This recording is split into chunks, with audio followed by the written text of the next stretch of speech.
ஹல்லேலூயா. கர்த்தருடைய பரிசுத்த நாமத்துக்கு மகிமை உண்டாவதாக. கர்த்தர் தந்த இந்த புதிய மாதத்திற்காக கர்த்தருக்கு நாம் நன்றிகளை செலுத்துவோம். தேவன் நமக்கு இந்த மாதத்தில் தியானிக்கும்படியாக, கற்றுக்கொள்ளும்படியாக, ஜெபிக்கும்படியாக, நாம் நிலைநிற்கும்படியாக தந்ததான வேத வசனம் மல்கியாவின் புத்தகம் 3ஆம் அதிகாரம் 2வது வசனத்தின் 2ஆம் பகுதி. அவர் வெளிப்படுகையில் நிலை நிற்பவன் யார்? இந்த மாதத்தின் துவக்க செய்தியின் தலைப்பாக நிலைத்திரு, நிலைநில். மத்தேயு 24ஆம் அதிகாரம் 3வது வசனம். பின்பு அவர், அதாவது கர்த்தராகிய இயேசு கிறிஸ்து, ஒலிவு மலையின் மேல் உட்கார்ந்திருக்கையில் சீஷர்கள் அவரிடத்தில் தனித்து வந்து, இவைகள் எப்பொழுது சம்பவிக்கும்? உம்முடைய வருகைக்கும் உலகத்தின் முடிவுக்கும் அடையாளம் என்ன? எங்களுக்கு சொல்ல வேண்டும் என்றார்கள். அப்பொழுது கர்த்தராகிய இயேசு கிறிஸ்துவிடம் அவருடைய 2ஆம் வருகையை குறித்தும் உலகத்தின் முடிவு எப்போம் என்று அவரிடம் தனித்திருக்கையில் கேட்கிறாங்க. கேட்கும்போது அவர் பிரதியுத்தரமாக இந்த சீஷர்களுக்கு, அவருடைய சீஷர்களுக்கு அவர் பிரதியுத்தரமாக சொல்லுகிற காரியம் என்னவென்றால், ஒருவனும் உங்களை வஞ்சியாதபடி எச்சரிக்கையாய் இருங்கள் என்று. அப்போ இந்த நாட்கள்லையும் இது ஃபர்ஸ்ட் கீ பாயிண்ட். நம்ம முடிவு பரியந்தம் நிலை நிற்பவன் யார்? முடிவு பரியந்தம் நிலை நிற்கிறவன் யார்னா அவன் தான் ரட்சிக்கப்பட்டவன். ஹல்லேலூயா. அப்போ இந்த ரட்சிக்கப்பட்டவன் என்ன பண்ணணும்னா, முடிவு பரியந்தம் கர்த்தருடைய வருகை வரைக்கும், கர்த்தருடைய 2ஆம் வருகை வரைக்கும் அவன் சில காரியங்களை கை கொள்ளணும். அப்போ கர்த்தர் அதில் சொல்லக்கூடிய ஒவ்வொரு காரியங்களையும் நம்ம ஒன் பை ஒன்னாக பார்ப்போம். முதலாவது காரியம் என்ன சொல்றாங்கன்னா, ஒருவனும் உங்களை வஞ்சியாதபடி எச்சரிக்கையா இருங்கள்.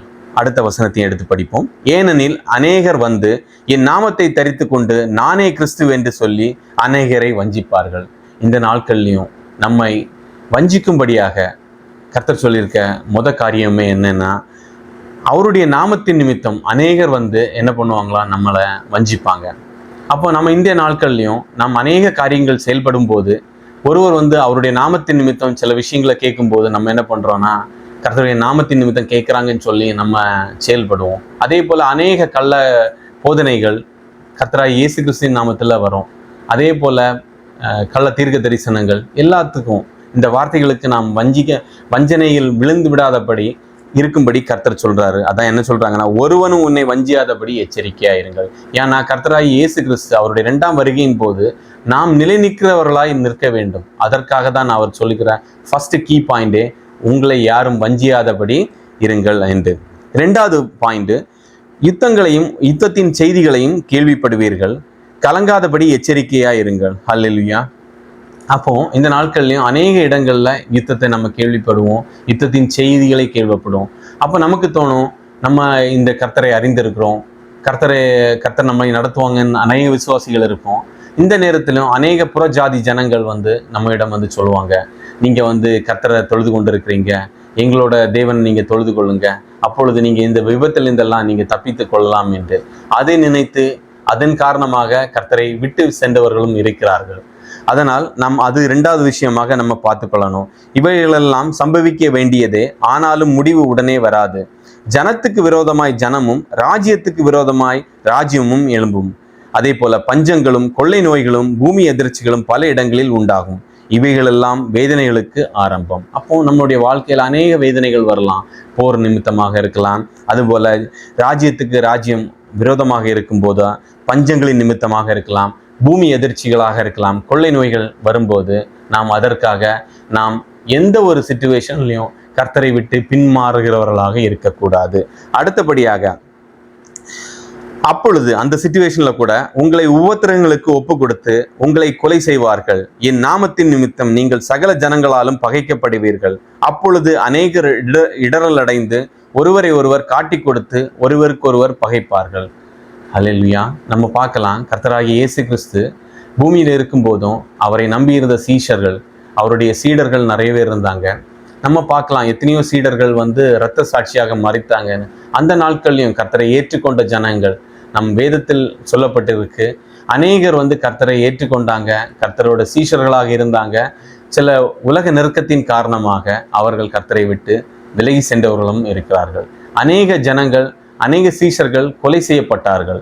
அப்போ அதே போல அநேக கள்ள தீர்க்கதரிசிகளும் எழும்பி அநேகரை வஞ்சிப்பார்கள். அக்கிரமம் மிகுதியானதனால் அநேகருடைய அன்பு தணிந்து போகும். இந்த நாட்களிலும் கிறிஸ்தவர்கள் என்று சொல்லிக் கொண்டு இருக்கிறார்கள், ஆனால் அவரிடம் அன்பு இருக்கிறதான்னு கேட்டால் ஒரு போலியான அன்போடு செயல்பட்டு கொண்டிருக்கிறார்கள். அப்போ கர்த்தர் என்ன சொல்றாங்கன்னா, இந்த காரியங்கள் முக்கியமாக நம்மை யாரும் வஞ்சியாதபடி இருக்கணும். அதுபோல உலகத்தின் செய்திகளை கேட்டு பயப்படாமல் இருக்கணும். அவருடைய நாமத்தின் நிமித்தம் நமக்கு அநேக பாடுகள் வரும், அதை சந்திக்கிறவர்களாக நாம் இருக்க வேண்டும்.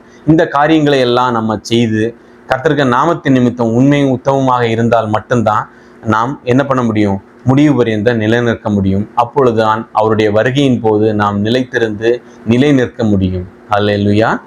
ஜெபிப்போமா.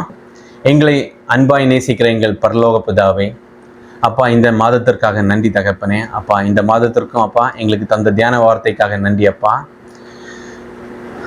அவர் வெளிப்படுகையில் நிலை நிற்பவன் யார் என்று அப்பா அன்றைய நாளிலும் அப்பா மல்கியா தீர்க்கதரிசியின் மூலமாக யூத ஜனங்களோடு பேசிய வார்த்தையை எங்களுக்கு தியானிக்கும்படியாக தந்தீங்க ஏசப்பா. நன்றி தகப்பனே. அப்பா, இந்த நாட்கள்லையும் அப்பா நீங்கள் அப்பா 2000 வருடங்களுக்கு முன்பு உங்களோட நீங்கள் வெளிப்பட்டு எங்களுக்காக எங்களை ரட்சிக்கும்படியாக அப்பா உண்மையை அடிக்க கொடுத்தீங்க ஏசப்பா. நன்றி தகப்பனே. அப்பா, நீங்கள் எங்களுக்கு கொடுத்த ரட்சிப்பின் அப்பா வஸ்திரத்தை நாங்கள் தரித்து கொள்ளும் அப்பா. முடிவு பரியந்தம் நிலை நிற்பவனே ரட்சிக்கப்படுவான்னு சொன்னீங்க ஏசப்பா. அந்த வார்த்தையை நாங்கள் பிடித்து கொள்கிறோம் ஏசப்பா. நன்றி தகப்பனே. அப்பா, அந்த வார்த்தையை நீங்கள் நினைத்து கொள்ளுங்க ஏசப்பா. இந்த நாட்கள்லையும் அப்பா நாங்கள் அந்த முடிவு பரியந்தம் நிலை நின்று அப்பா உங்களோட வருகையின் போது நீங்கள் கேட்ட கேள்விக்கு அப்பா பதிலாக நாங்கள் நிலை நிற்க எங்களை கிருபை பாராட்டுங்கப்பா. எங்களால் ஒன்றும் கூடாது ஏசப்பா. உங்கள் கிருபை தான் எங்களை தாங்கி உங்களுடைய 2ஆம் வருகைக்கு ஆயத்தமாக எங்களுக்கு கிருபை பாராட்டுங்கப்பா. இந்த நாளிலும் விசேஷ விதமாக அப்பா ரட்சிக்கப்பட்டு கர்த்தருடைய வருகைக்காக அவளோடு இருக்கிற ஒவ்வொரு பிள்ளைகளையும் ஒப்பு கொடுக்குறாப்பா. வாஞ்சிக்கிற பிள்ளைகளே அப்பா ஒரு முறை கூட தாழ்த்தி ஒப்பு கொடுக்குறேன் தகப்பனே. அப்பா, அந்த வாஞ்சிக்கிற பிள்ளைகளுக்கு நீங்கள் உதவி செய்வீராக அப்பா. உமக்கு உதவி செய்வது லேசான காரியம் ஏசப்பா. அந்த பிள்ளைகளுக்கு உதவி செய்யுங்க ஏசப்பா. அவர்கள் முடிவு பரியந்தம் உண்மையிலே நிலைத்திருக்கவும் உம்முடைய வருகையில் எடுத்துக்கொள்ளவும் கிருபை பாராட்டுங்க ஏசப்பா. அப்பா, இந்த மாதத்தில் அப்பா அநேக வார்த்தைகள் அப்பா எங்களோடு பேசுங்க அப்பா. எங்களுக்கு பயிற்றுவீங்க ஏசப்பா. உம்மலாகாத காரியம் ஒன்றும் இல்லை தகப்பனே. உன் கர்த்தரை எங்களை தாழ்த்தி ஒப்பு கொடுக்குறோம் ஏசப்பா. பலப்படுத்துங்க. கர்த்தராகிய இயேசு கிறிஸ்துவின் நாமத்தில் ஜெபிக்கிறேன் என் அருமை பிதாவே. ஆமேன். கர்த்தர் தாமே உங்கள் ஒவ்வொருவரையும் ஆசீர்வதிப்பாராக.